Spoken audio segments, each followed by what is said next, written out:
Hi, and welcome back to Purple Collar Life. I'm Chad. In today's video, we're going to talk about, am I burning through cash spending $5 or more per bag on pellets heating our house? We'll talk about that. We're going to do some math, some calculations, and find out if I'm wasting money burning wood pellets versus just turning on the heat. Here you can see in our living space, it's currently 69 degrees. I have the baseboard heats on. That's what the sunshine is telling me. If I were to bump this up a couple of degrees and say I wanted it to be 72 in here, you saw it clicked on, turn the heat function on, and it's got those electric baseboard heaters putting out the heat. So the question is, would I be better off turning this heater off completely, turning the pellet stove on like I've done for decades, and just heat this room with the pellet stove? And the reason I'm asking myself that question is because one of our more popular videos about how long does one bag of pellets last, where we determined, and I'll put the link up above for you to watch the video, we determined that here in our house, one bag of pellets lasts about 8 hours. So we're burning through at least one bag on a cold day, sometimes 2 bags. So that's at $5 a bag, about $5 to $10 a day. So in a 1 month period, some of you did the math and you're like, if you're spending $300 a month on heating, why not just turn the regular heat on, turn the pellet stove off? I'm recording this on October 17th, just after work, and it is an absolutely gorgeous day outside today. It was one of those days I wished I wasn't at work and I was outside to enjoy the weather. But don't let the sunshine trick you. It's actually really cold. It's been in the 30s at night. This morning we woke up to frost on the ground. My truck was all covered with frost. Now that does some amazing things to the leaves. This morning I looked up through the grove and I noticed there are 2 maple trees were just brilliant, bright red. Looked beautiful, especially against the contrast of our cherry trees that are still green or just starting to brown. So you compare the maple bright red color to the green and brown looking through the rest of the woods, and it's pretty amazing. But they are starting to lose their leaves. I've got a whole bunch of leaves out here. This is the maple tree that's just outside our house out back, and you can see it did quite a bit of losing leaves today. These will be ready for me to clean up. I have a new tool. If you remember from last year, we got the backpack blower to take care of these leaves and the leaves at the cemetery. This year I picked up another tool. You'll see that in an upcoming video. So if you're not already following us, make sure you click that subscribe button so that you can see the cool new thing I got to take care of this leaf problem. So if you're not one of the people that watched that how long does a bag of pellets work, let me give you a little bit of information about this space. You can see behind me, this is our great room. This is 800 square feet of space. It does have a vaulted ceiling, a little bit more than 16 feet high, way up there in the peak where that walnut beam is. We love this space. It's got a total of 10 windows. It's got the sliding door.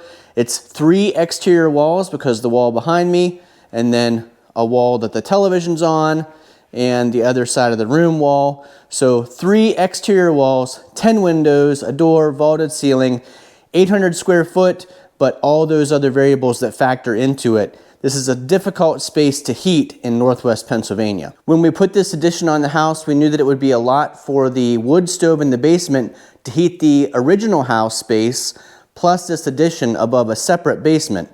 So we put the pellet stove, this is a Harman P68 pellet stove in here to heat this space. And the Harman does a great job keeping this space warm, but it does burn through the pellets. We go through, like I said in another video, 1 bag at least a day on semi-cold days, and oftentimes 2 bags a day on really cold days. Now we do have electric baseboard heat in this space also. It's on a thermostat, so we can adjust the temperature level by space. We've actually got a separate thermostat for the living area than we do for the dining room area. But those adjustments also allow us to put a minimum in, so all winter long we won't let this space get below like 60 degrees because that makes it really hard for the pellet stove to heat up and really hard to heat up in general if we'd let this get too cold. This is also the space where part of our kitchen is, so the space isn't only this 800 square foot, it extends further into a different area of the house where there's additional open space and a hallway. So it's technically not only difficult to heat because of all those variables, but it's also heating additional space and a hallway. I did turn the electric baseboard heat on just for the purposes of this video. But typically in October, I like to have it still in vacation mode, where it doesn't let the room get any colder than 50 degrees, but it's also not heating the room. So you can see here on this adjustable thermostat, I can do a program, can program when we leave the house in the morning, when we come back, how late at night we want to heat the space. So this is a really good thermostat to control heat in this room. I made a video last fall about holding off on turning on the heat, the electric heaters, the pellet stove. I like to wait as long as possible. It makes me picture like part of the Patriot movie or something where, you know, they're waiting on someone to come into an area where they're going to be fighting them or an ambush, and Mel Gibson's like, hold, hold, hold, and everybody else is anxious, ready to go. Definitely Jennifer is ready to have some heat on in this space, and I'm saying hold, hold, hold. That's what it feels like this time of year. But I know that as soon as we turn the thermostats on, or as soon as we start burning pellets, that's costing us additional money. So I'm going to give you a few websites that I used as I did research for this video. They're extremely beneficial. I'll put the links to those down below in the description. Again, I never know how long links will last in the future, because if someone changes their website or company name changes, the links will no longer work. But as of the time of this video, these links still work.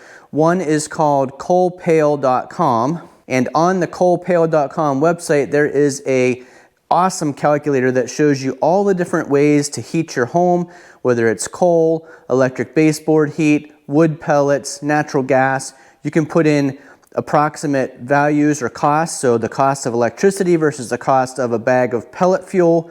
All that helps you determine what it would cost you in a typical year to heat your home. So in our comparison today, we're talking about the price of pellet fuel, wood pellet fuel, versus the price of electric baseboard heat in our house. Most houses in this area are 2,000 square feet, so we're going to use that number as a baseline. And then we're also going to know that the average home in the Northeast United States uses about 100 million BTUs to heat each year. In Northwest Pennsylvania, those numbers are a little bit different. Some houses use on average 96 million, some other houses use about 113 million. So we'll stick right in that 100 million range for the purpose of calculation of cost of BTUs to heat our home. Another website I'll reference in this video is welovefire.com. That's another good website where you can put information about a space. So for example, this 20 by 40 space, you put in exactly how tall the peak of the ceiling is, how many windows you have, whether they're single pane or double pane glass, if they're exterior walls or interior walls, what the insulation is like, is there attic above this space or is it just roof space? All that information you put into welovefire.com, it can help you calculate how many BTUs and what size stove you might need to heat the space. I did turn the pellet stove on, so it'll give us some heat while we shoot this video. It's gonna get down to about 30 degrees tonight. It's currently just under 60 degrees outside, and again, it's just a little after 5 p.m. Eastern time here, so it'll get a lot colder throughout the night as the sun goes down, which won't be taking too much longer. So some points on electric heat. We put electric heat in this space, like I said, because I knew we'd have to sometimes rely on that electric heat to keep it from getting cold in here if we weren't running the pellet stove. And I also like to have redundant sources of heat, just like I've got electric heat all throughout the house, even though we have the buck stove in the basement. So I'm not a newbie when it comes to heating this space or heating a house here in Northwest Pennsylvania. I've done videos in the past comparing pellet stove heat to wood stove heat, because we have both the buck stove and the Harman stove. If you haven't seen that video, I'll put a link to that one up above and down below in the description. But what we know about electric heat is it's 100% efficient in the sense that every single kilowatt going into the electric baseboard heater comes out as heat. So there's one cool thing about electric heat is that you're not wasting any of the energy. It's all coming back to you as heat. Now, having said that, the question to this video is that electric heat less expensive or more expensive than pellets? As the price of pellets continues to increase over time, there's got to be a break-even point where it would be better off for me just to turn on the electric baseboard heat versus paying for pellets and burning them in the pellet stove. We know that 1 kilowatt hour of electricity produces 3,412 BTUs. That's a known fact. So for every kilowatt hour of electricity coming into a heater, you will get 3,412 12 BTUs per hour out. Our electric baseboard heaters are 8 feet long in a couple of different sections of this edition, and they put out 8,530 BTUs per hour. Now the average cost of electricity also factors into this.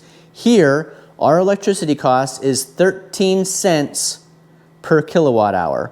Other areas of the country, I know it may range from 16 to 23 cents. In Hawaii, it's about 40 cents. In California, it's somewhere in the 30s, 30-some cents per kilowatt hour.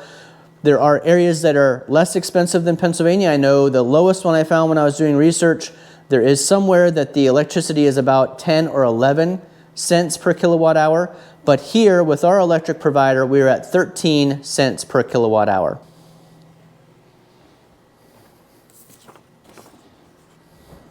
Now let's talk a little bit about this pellet stove that just ignited. This pellet stove, when we bought it, was a lot less expensive than it was just 2 years ago when I made the comparison of the pellet stove versus a wood stove. At that time, the pellet stove, and I tracked it on the video, was about $4,700. This Harman P68 pellet stove, as you see it right here, if you were buying it today in 2024, would cost you $5,000. Now let's eliminate that cost because we've already had this. So we're not going to figure that into the cost. But if you were buying one of these new, you'd want to figure out the return on that investment, how long of savings it would take you to pay off that $5,000 or more investment.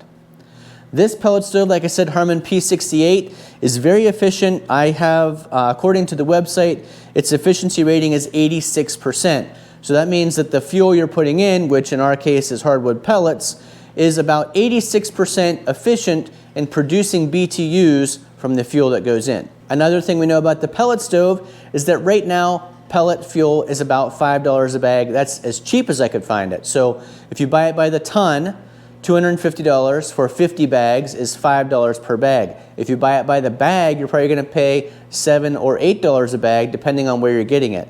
Like I said, the cheapest I could find right now, October 17th, 2024, is $250 if you buy it a whole ton at a time, which is $5 a bag. According to the pellet fuel manufacturers, each bag, depending on the type of wood used and the moisture content, makes around 330,000 BTUs of heat. So 40 pounds of wood pellets, 330,000 BTUs. So I just poured 40 pounds pellets into the pellet stove. We know that's going to make 330,000 BTUs. I mentioned earlier that the average home in our area uses about 100 million BTUs to heat it in the winter season. But what if you didn't want to use that number? What if you wanted to calculate just on your space? So there is a calculation factor you can use. We know that this 20 by 40 space is 800 square feet. You can take, depending on the climate area, we're considered cold, so you take that number times 40, and that gives you roughly the number of BTUs to heat. Now that would only come up to 32,000 BTUs to heat this space. But I mentioned earlier, there's a lot of variables in this space. We've got the vaulted ceiling, we've got 10 windows, we've got 3 exterior walls. So when I put these calculations into the We Love Fire website, it came up with this number you'll see below. Somewhere between 85,000 and 115,000 BTUs needed to heat this section of our house because of 3 exterior walls, 10 windows, a sliding door, no attic, just the roof space, a vaulted ceiling about 16 feet high. So all of that factors in. Okay, so I'm going to do some math here on my computer and see what we get if we were talking just about this space. So we've got 16 feet of electric baseboard heat in this space. If we were just talking about this space of the house, if we didn't use the pellet stove and we were heating this area, 800 square feet, the 16 feet of baseboard heaters, we know that electric baseboard heat uses 250 watts per foot. So 16 feet of electric baseboard heat equals 4,000 watts or 4.0 kilowatts. Take that 4.0 kilowatts and multiply it by 3,412, which is the BTU potential of electricity. So 4 times 3412, 13,648 BTU per hour that the electricity can put out in the baseboard heaters in this space. We know that we are paying 13 cents per kilowatt hour, And we just talked about the fact that we would be using 4 kilowatt hours. 4 times 13 cents is about 52 cents per hour of heat that we're heating this space. Now there are variables depending on how much you have to heat it. Are you raising this room temperature 15 degrees, 30 degrees, 50 degrees? Those will also determine how long your heater has to run to put out that BTU count to raise the temperature in this space. But if we're just doing simple math here and we're saying it costs us 52 cents an hour to heat this space, and we're heating it, you have to heat it pretty much all day long in the wintertime because you can't let the room freeze. So let's say 20 hours of the 24-hour day we're heating this space. That would be about $10.40 per day. Now, if we're talking about the pellet stove, we know that we burn 1 to 2 bags a day. That's $5 to $10 a day to heat this same space. So in that calculation for this space, it seems like it would be pretty equal. But let me show you this calculator that I think makes a lot more sense on the computer. Now there are a lot of really cool calculation tools on the internet to figure out how many BTUs a particular space is going to need. But this one's my favorite. This one is using the average home size of 2,000 square foot, the average amount of BTUs that a house needs to heat throughout the winter season as 100 million BTU, and then it allows you to compare fuel types. So you can see here it says fuel comparison calculator for home heating. It's got coal by the 40-pound bag, coal by the 50-pound bag, wood by full cord, what you pay for a cord of wood. It's got wood pellets by the ton, which I have already put in here. You can see $250 per ton or $5 per bag. Now the source I got my pellets before, their price is actually up now to, I wrote it down here, $320 a ton. So we'll use that in the 1 ton price, and then we'll use the $5 per bag price, which is still buying it by the ton, but getting that from Tractor Supply.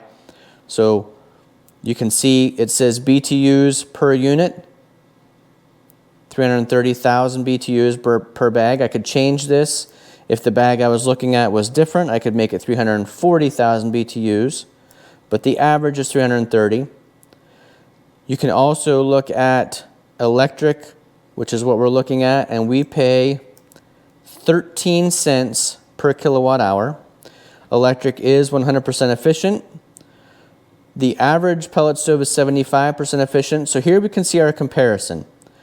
In our house, using wood pellets at $5 per 40-pound bag, they're calculating it costs us $2,020 to heat for the winter season. Electric heat at 13 cents per kilowatt hour, 3,412 BTUs per kilowatt, 100% efficiency, 3,810. Now that already looks like a pretty decent savings using the pellet stove, but we know that our Harman pellet stove is 86% efficient. So there we can see $1,761 per winter season versus $3,810 per winter season using the electric baseboard heat. You can also see down here natural gas. And a lot of people ask us, why don't you just use natural gas? Well, I've explained this in a couple other videos, but where we live, there is not natural gas available to us. When we were building the house over 20 years ago, the natural gas line's actually on the opposite side of a highway. So we looked into the price of having that moved under a highway and then the per foot cost of getting it to the house.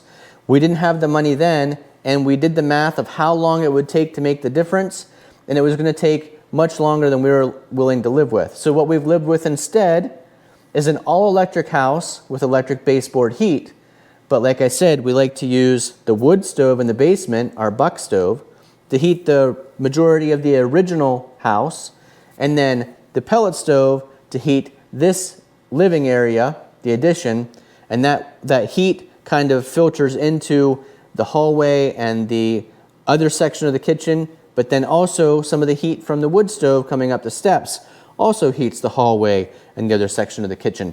So there is some mixing. It's pretty hard to calculate exactly what area is getting heat from what, whether it's electric baseboard or the wood stove in the basement or the pellet stove here in the addition. But I think this is a really cool tool. Like I said, this is coalpail.com.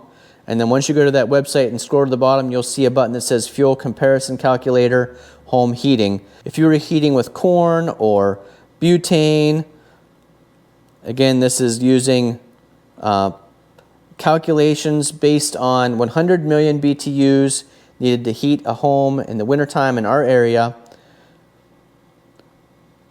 So let's say we were heating with a wood stove instead, and the price we were paying for wood was $250 per cord, and a full cord, which is 8 foot by 4 foot by 4 foot, produced 22 million BTUs. At 70% efficiency, we could heat the house for $1,623 of wood. If you don't pay anything for your wood, you can see your cost is zero. We all know that firewood is actually not free. There's a lot of effort, equipment costs, fuel costs that go into producing that firewood. But if you've got the wood on your land like we do, you can kind of consider it free wood. So this is another cool calculator you could use. You know, if you live in an area where you're only paying $150, your average winter heating costs might only be around $1,000. But for the purposes of this video, according to this calculator, electric baseboard heat in a house about our size, if you were doing the whole house at 13 cents per kilowatt hour, would cost you roughly $3,810 to heat. Now remember, one of the questions I wanted to know was, what's the breakover point where it makes more sense to shut the pellet stove off and just use the electric baseboard heat? So let's change the price per bag. Let's say it was $6 a bag, 2,114. Let's say it was $7 a bag, 2,466, still not close to the 3,800. Let's say it was $8 a bag. Let's say it was $9 a bag, 3,171. Let's say it was $10 a bag, 3,523. Let's say it was $11 a bag, 3,875. So we would have to be at almost $11 per bag to be at the point where it made more sense to shut the pellet stove off and just use the electric baseboard heat in our house. Now again, that's talking about the whole house. This room is a little bit different calculation because it's 800 square feet with all those variables we talked about. So this winter, I'm going to do a little test. We'll pick a colder week in the winter. We'll turn off the pellet stove. I have access to my electric usage by day and by hour. So for that week, we'll use the electric baseboard heat only, see how many kilowatt hours we use when we're using only electric baseboard heat for this section of the house. And then the next week, we'll turn the pellet stove back on, turn the baseboard heaters back off. We'll do a comparison 1 week after another in similar temperatures, so I'll have to wait for that to happen in the wintertime, and then we'll be able to do a cost comparison in the middle of winter, pellet stove versus electric baseboard heat in this section of the house. But if you're looking for a cool calculator or a way to determine roughly what it will cost for you, you know, this is a good, this tool, this coalpail.com. Let's say we lived somewhere that electricity was 23 cents a kilowatt hour. It would cost somewhere around $6,700 to heat a home around 2,000 square feet using electric baseboard heat with the factor of 100 million BTUs to heat in a winter season.